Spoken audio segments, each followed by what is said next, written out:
Every night he went to sleep hungry. Not the kind of hungry that arrives when dinner is late or when you forgot to eat lunch. The real kind.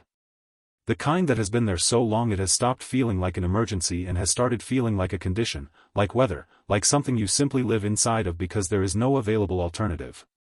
He was 11 years old and he was sleeping on a piece of cardboard behind a market stall, and the hunger was his most consistent companion, and he had learned to manage it the way you manage chronic pain, by focusing on other things, by finding the small reliefs, by not thinking about the full scale of it, because thinking about the full scale of it was more than a child could carry. Nobody saw him. He was the invisible kind of poor, the kind that the city had learned to organize itself around without registering. People walked past him every day, and the walking past had become so normalized that stopping would have required a specific decision that most people never made. Until a stranger made it. Until one person on one ordinary evening made a decision that cost her something she did not have to spare and gave it anyway, and did not ask for anything in return, and did not know, could not have known, that what she was doing was not feeding a hungry child but starting a life that was going to matter to a great many people before it was finished. Stay with me. Because this story is about what one act of genuine kindness can become over time when it lands in the right place. Welcome to Bishop Tales, where every week we bring you powerful, emotional, and unforgettable stories that stay with you long after the video ends. If you are new here, please subscribe right now and turn on your notifications so you never miss a story like this one. Drop a comment and tell us where you are watching from tonight. Are you in Nigeria, Ghana, the United Kingdom, the United States, Canada, South Africa, Jamaica, or somewhere else in this world? We love knowing where our family is. Now let us begin. His name was Tunde Fashola and he was 11 years old, and he had been sleeping on the street outside Tejuosho Market in Lagos for 7 months. Before the street there had been a single room in a compound in Surulere that he had shared with his mother and his younger sister Saad, who was 8 and who had a laugh that was the kind of laugh that made whatever space it occupied feel larger than it was. His mother had been a petty trader, selling provisions and small goods from a table she set up at the entrance to the compound every morning, and the income from the table had been enough for the room and enough for food on most days and not enough for anything else. It had been a life that was insufficient and dignified simultaneously, which was its own kind of achievement. His mother had died of a complication from malaria that had been treatable if the treatment had been available at the time the treatment was needed, and had not been available because the money for the treatment was not there at the time the treatment was needed. This was the specific way that poverty killed people, not all at once and not dramatically, but through the accumulation of gaps between what was needed and what was available, until one of the gaps became the gap that could not be bridged. His mother had died on a Tuesday morning in the hospital, where she had finally been taken when the complication had become severe enough that the neighbor who had been watching them had understood it was urgent. She had been 31 years old. The compound had kept Tunde and Saad for 3 weeks after the death, the specific communal obligation of neighbors who understand that children cannot be immediately abandoned and who absorb the immediate shock of the situation while the longer term is being assessed. At the end of 3 weeks the landlord had said he could not carry the room indefinitely without rent, and that he needed to know what the arrangement was going to be. The neighbor who had been most involved in the immediate period had an aunt in Abeokuta who had agreed to take Saad. Saad had gone to Abeokuta with a small bag and had cried in the specific way of an 8-year-old who does not fully understand what is happening but understands enough to know that it is the most frightening thing that has happened to her. Tunde had stood at the gate of the compound and watched his sister leave, and had felt the specific cold of a loss that arrived on top of all the previous losses and that he did not have the language for yet. There was nobody available for Tunde. This was not because nobody cared. It was because the network of people who might have cared was itself a network of people whose circumstances were already stretched to the point where adding another person's circumstances was not a mathematical possibility. The neighbor had asked around. The church their mother had attended had prayed and given him a small amount of food and expressed sorrow, and had not been able to offer more. A distant relation had been contacted and had said they would see what they could do, and had not been heard from again. Tunde had understood by the end of the 4th week that he was going to have to figure this out himself, which was a thing that no 11-year-old should have to understand, but that some 11-year-olds understood because the world required it of them. He had found the spot outside Tejuosho Market by the logic of survival, the specific logic of a child who has assessed the available options and selected the one that combined the most protection from the elements with the most proximity to the possibility of food. The market was active enough that there was always something to be found at the end of the trading day, the leftover things, the bruised fruit, the day-old bread, the occasional trader who looked at a small boy and gave him something without being asked. Not always enough. frequently not enough. But the possibility was consistent enough that the location made sense. He had identified a spot behind a stall where a tarpaulin provided partial cover and where a piece of cardboard, found and cleaned and folded into a sleeping surface, made the night survivable if not comfortable. He had a routine. He woke before the market opened and did whatever work was available, carrying bags for traders, helping with unloading, running errands for the stall owners who needed something from a different part of the market. This produced small money or small food or both. He was quick and reliable, and the regular traders knew him by sight and used him when they needed him without inquiring about the full dimensions of his situation, because the full dimensions were visible enough and asking about them would have been a different kind of engagement than the transactional one that everyone was comfortable with. He ate when he could. He did not eat when he could not. He slept on his cardboard. He had not been in school since his mother died. He had been in primary 4 at a school in Surelier that he had walked to every morning and that he had liked because he had liked learning from the age he could remember himself liking anything. He had liked mathematics in the specific way of someone for whom numbers had a logic that felt like language, clear and consistent and reliable in a world where very little else was reliable.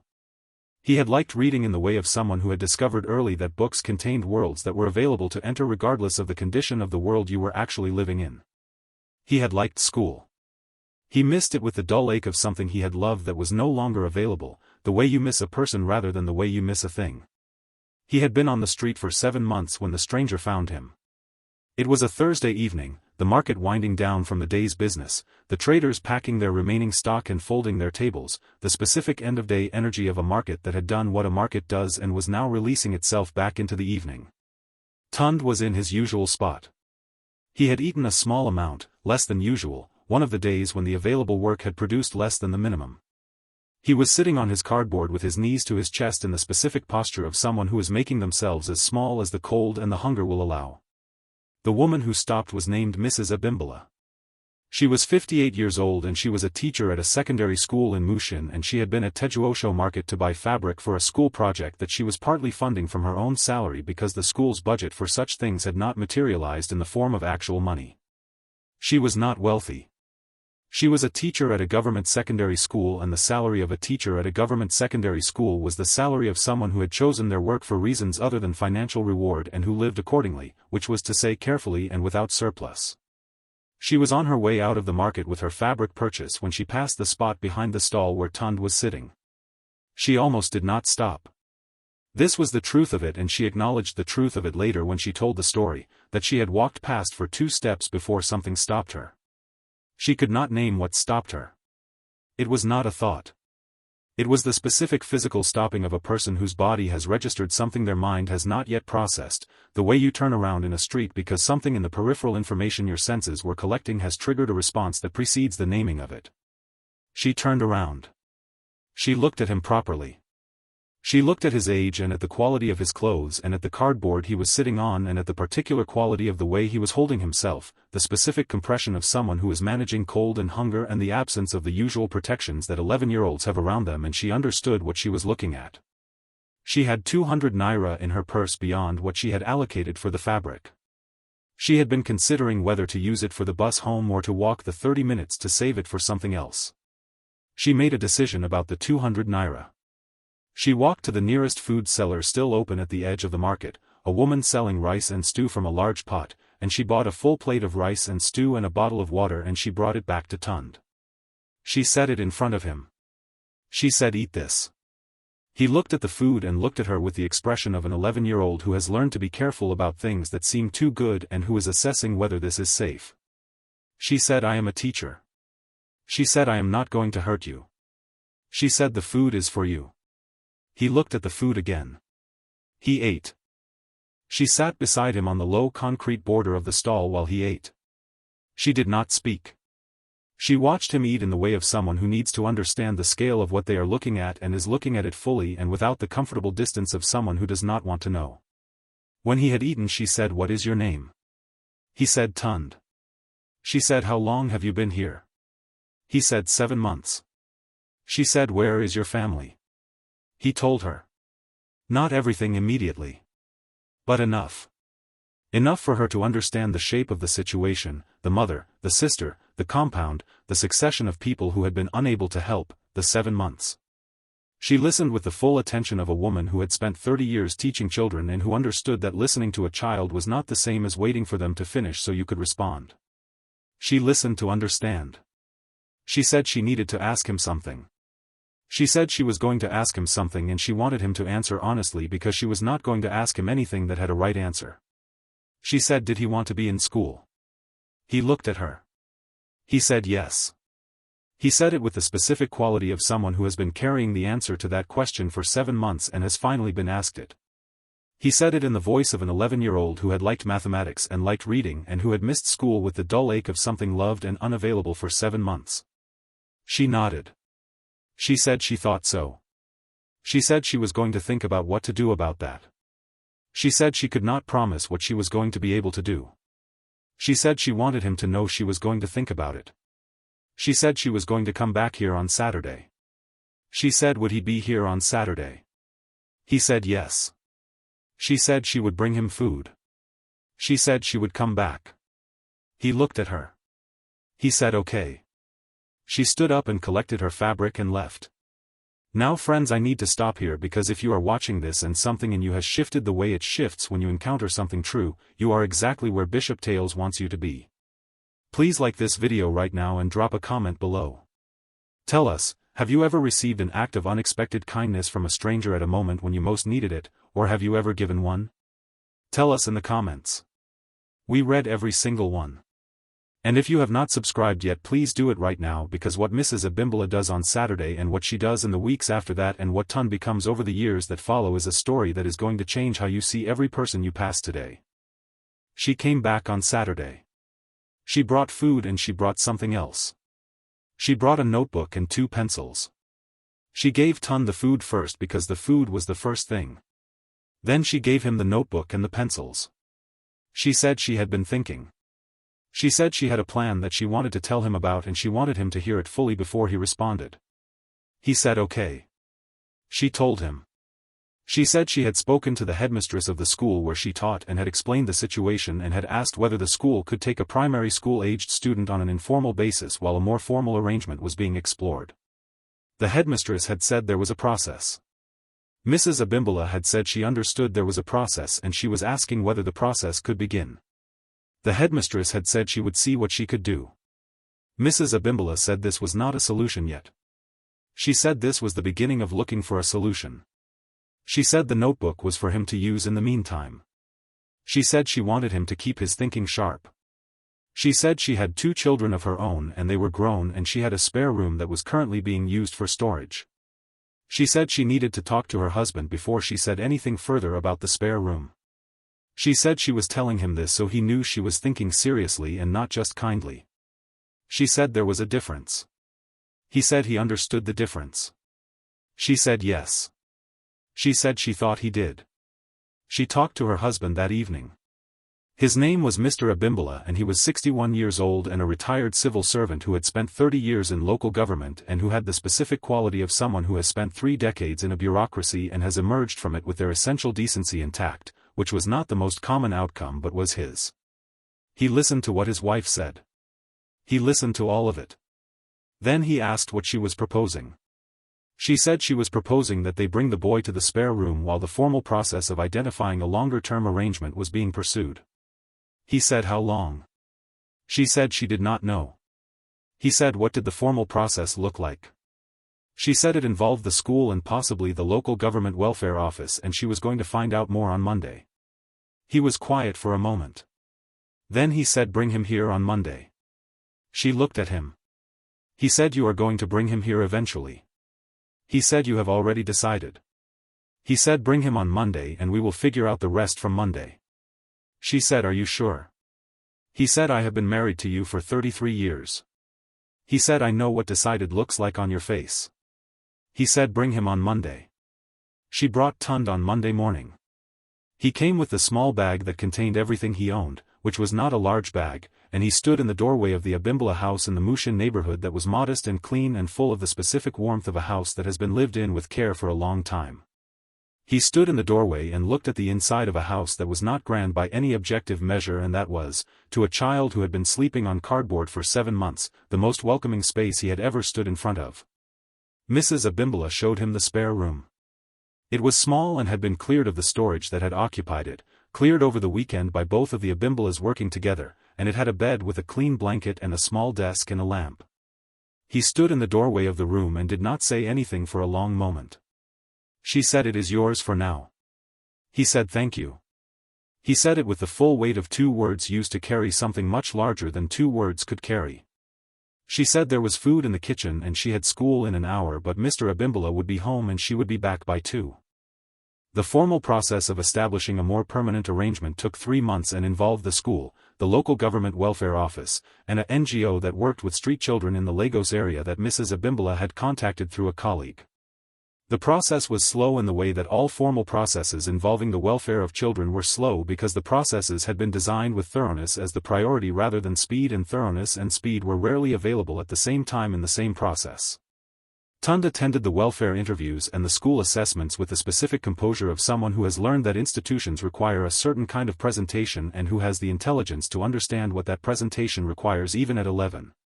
He was assessed for his educational level and placed correctly for his age in the primary school attached to the secondary school where Mrs. Abimbala taught. He was formally registered as a ward of the Abimbala household for the duration of the formal process. He was in school. He was in school for the first time in 8 months, and the experience of being in school was the experience of returning to a territory that his mind recognized as its natural habitat. His mathematics teacher identified within 3 weeks that he was operating above the level of his class in that subject and had him assessed for advancement. He was advanced by 1 year. His new class teacher said at the end of the first month that Tunde was exceptional in a way that was specifically not the word she used loosely. The reading he had missed across 8 months he had been making up with the notebook Mrs. Abimbala had given him on Saturday, which she had not known he was using for that purpose but which she discovered when she saw him working through it one evening at the kitchen table, filling it with writing that was the compressed reading of someone who has been locked out of a library and is making a substitute library from memory and imagination. She had sat down beside him and looked at what he was doing and had not said anything for a long time. Then she had said she had more notebooks. He had looked at her. She had said she would bring them from school. He had said thank you. She had said it is nothing. He had said it is not nothing. She had looked at him. She had said no. She had said you are right. She had said it is not nothing.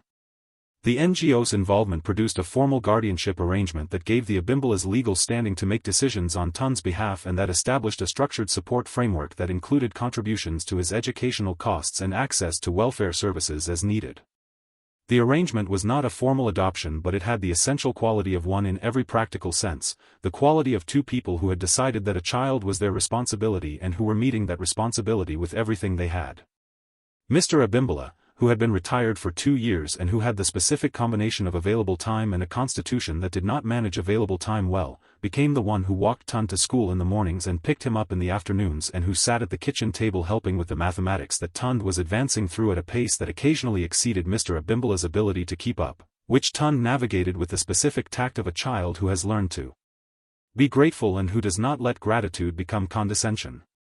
Mr. Abimbala noted the tact. He considered it among the most important things about the child. The spare room became Tunde's room in the way that rooms become the rooms of the people who live in them, through the accumulation of the specific details that are a person's details, the notebooks on the desk, the particular arrangement of his few things on the shelf, the way the light fell across the desk in the afternoon when he was doing his work. He was in this room for 1 year and then 2 years and then 3.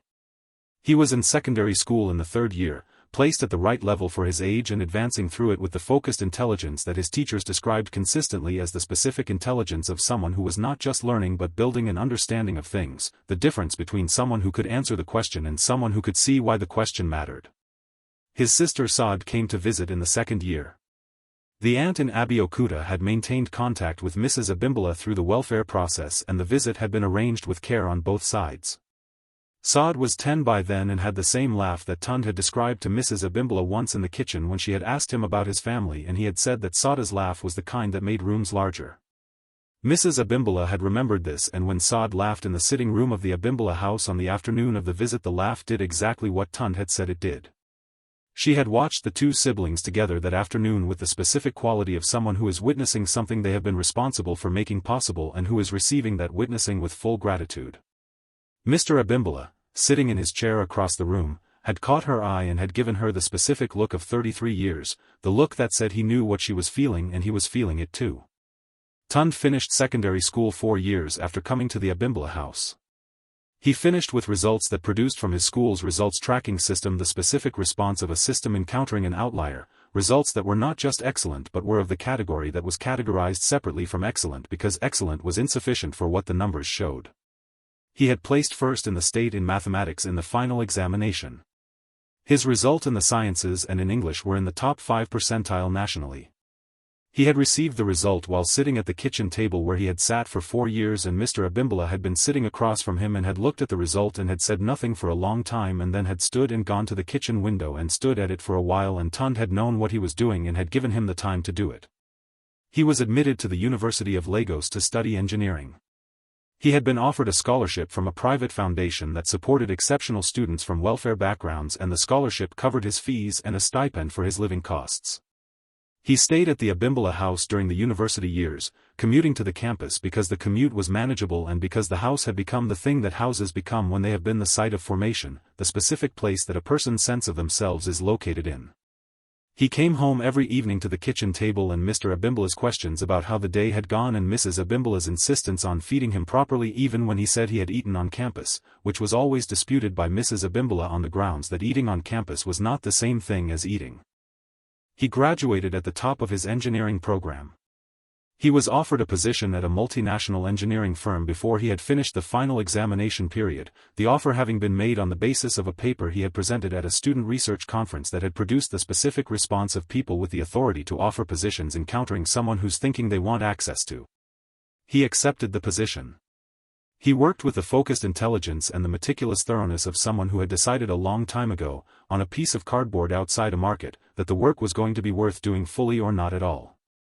He was promoted within the first year. Within 3 years he was leading a project team. Within 5 years his name was on 2 patents for engineering solutions he had developed that addressed specific infrastructure problems in the context of West African conditions. Solutions that drew on the intimate understanding of how infrastructure failed in those specific conditions that someone who had lived outside a market for 7 months might understand from a direction that no amount of formal engineering education could fully provide. He had not lost sod. The contact had been maintained across the years with the specific determination of 2 siblings who understood that maintaining the contact was their responsibility to each other and who did not allow distance or circumstance to interrupt it. Saad had been well cared for by the aunt in Abeokuta and had grown into a young woman who had her mother's practical intelligence and who had pursued a nursing qualification that she was applying with the specific dedication of someone who had lived close enough to the consequences of inadequate healthcare to understand why the adequacy of it mattered.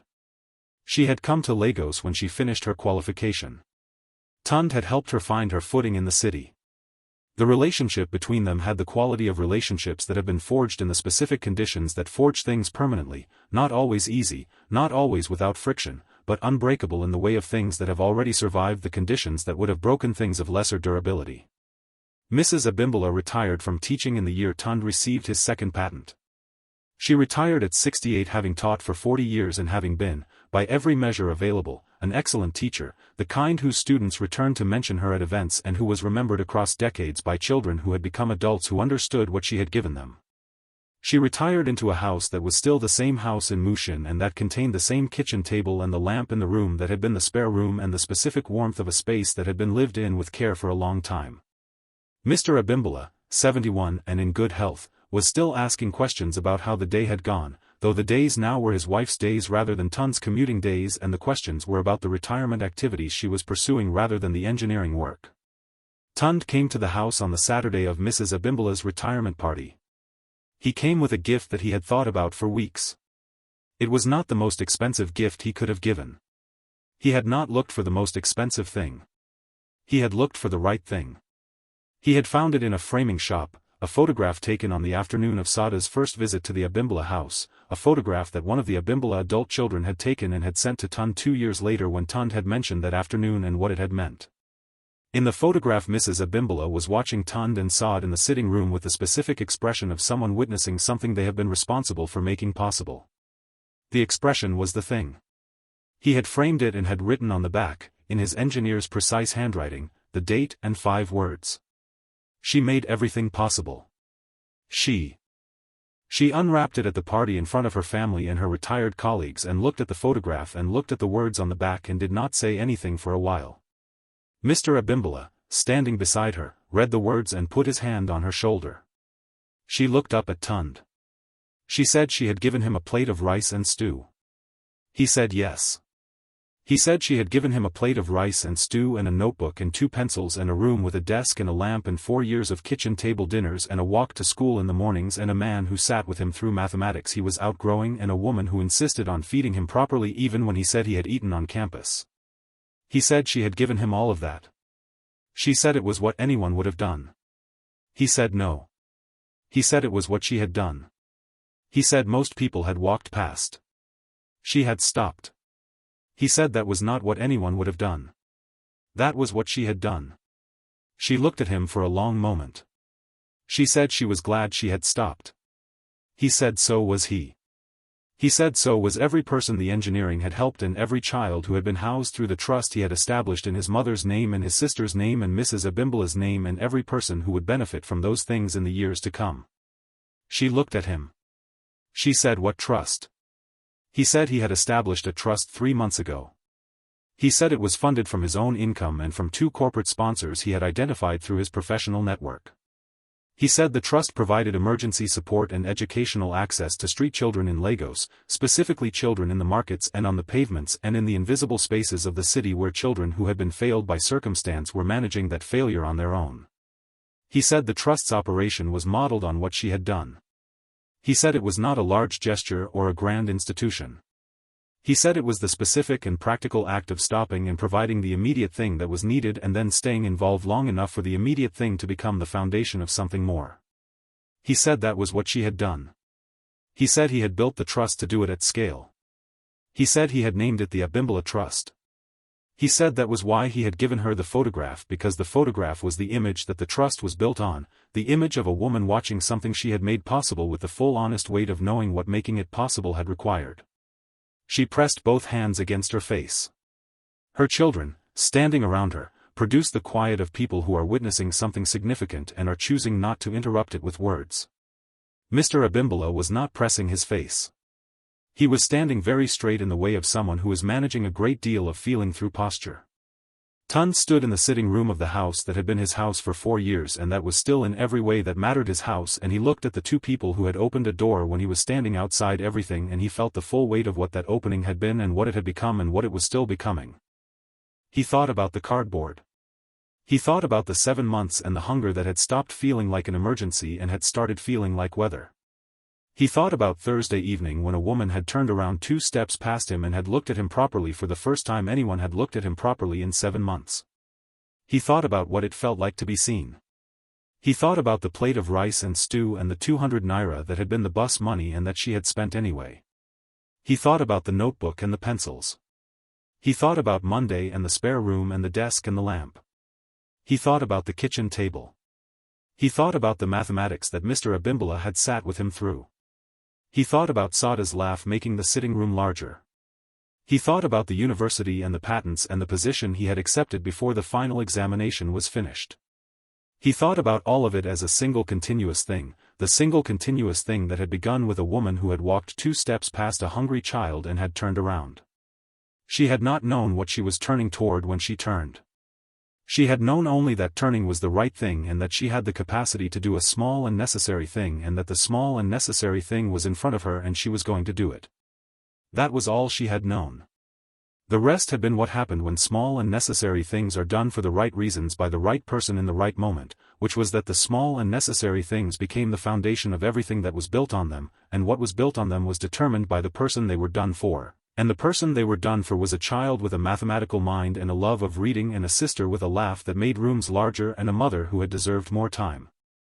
And who had given her children everything she had of herself and who had produced in her son the specific quality of someone who understood what it meant to receive a gift you had not been given because you had earned it but because someone had seen you and chosen to give it. He had been hungry every night for 7 months. And then one stranger had stopped. And the stopping had been the beginning of everything. If this story reached you tonight, please share it with someone who needs to hear it right now. Like this video and subscribe to Bishop Tales for powerful emotional stories every single week. Drop a comment and tell us where you are watching from, and tell us this: is there someone you have been walking past? Someone whose hunger you could address in a way that costs you something small and means something enormous to them? Tell us in the comments. We want to hear from you. There are many more stories coming and they go deeper than this one every time. Thank you for watching Bishop Tales. We will see you in the next story.